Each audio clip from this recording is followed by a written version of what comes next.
Hi guys, magandang araw, lalo-lalo po sa ating mga kapwa security personnel. Welcome back po sa aking munting channel.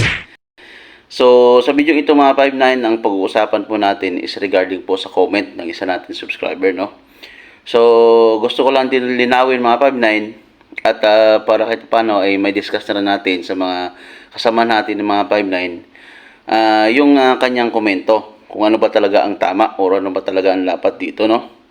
So, ang comment niya mga 59, bawal na ba ngayon sa RA 11917 mag-duty bilang plain guard ang security officer category? So yun mga pamilya, siyempre kung bago ka lang po sa aking munting channel, ito nga pala si Robert CD Vlogs. Nag-upload po tayo ng mga tutorial regarding sa paggawa ng report. At of course, regarding po sa mga usapin patungkol sa ating trabaho bilang isang security personnel. Okay? So yun mga pamilya, no? Regarding sa comment ng isa nating subscriber, na kung bawal ba sa batas natin na RA 11917 na mag-duty bilang plain guard ang isang officer.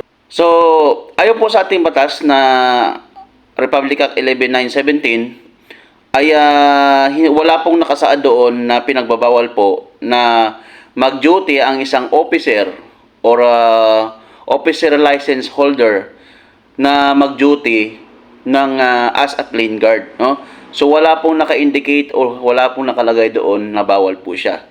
So, choice niya po yun, no? Kung halimbawa, walang bakanting pwesto, isa kang officer, then yung bakanting pwesto lamang is plain guard. So, pwede kang pumasok bilang isang ordinary or plain guard, no? Kahit na yung license mo is security officer. So, wala pong problema yon. Yun nga sabi natin, choice niya yun, kaysa naman na wala siyang trabaho, di ba?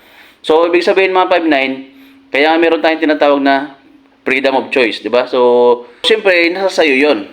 Kung baka kaya mo naman lunukin yung pride mo na as an officer ka, tapos magda-down ka sa pagiging plain guard para lang siyempre sa trabaho natin, kung ayaw mo mawalan ng trabaho, so wala pong problema yun doon, no? So, ang pinagbabawal po sa ating batas na RA 11917 is yung magsuot ka ng uniform as an officer, pero yung ang license mo is plain guard or SG lamang or ordinary guard lamang yung license mo. So, yun po ang maigpit na pinagbabawal. Na mag-acting ka as an officer, magsuot ka ng uniform as an officer, pero yung license mo is SG lamang or plain guard lamang, no? So, yun po yung pinagbabawal sa SOSYA. Okay? So, yun nga, choice natin yun mga 59, wala pong problema doon. Kung anong po ang magiging decision mo sa sarili mo, kahit sabihin mo, ida-down mo yung sarili mo, basta may trabaho ka, so wala pong problema. Diba?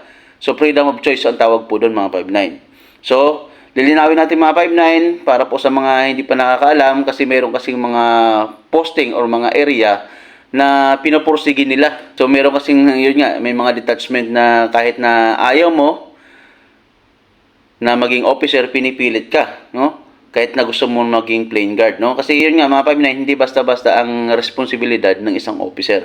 So, yun mga 59, no? Sana kahit paano ay nakatulong sa inyo ang video ito.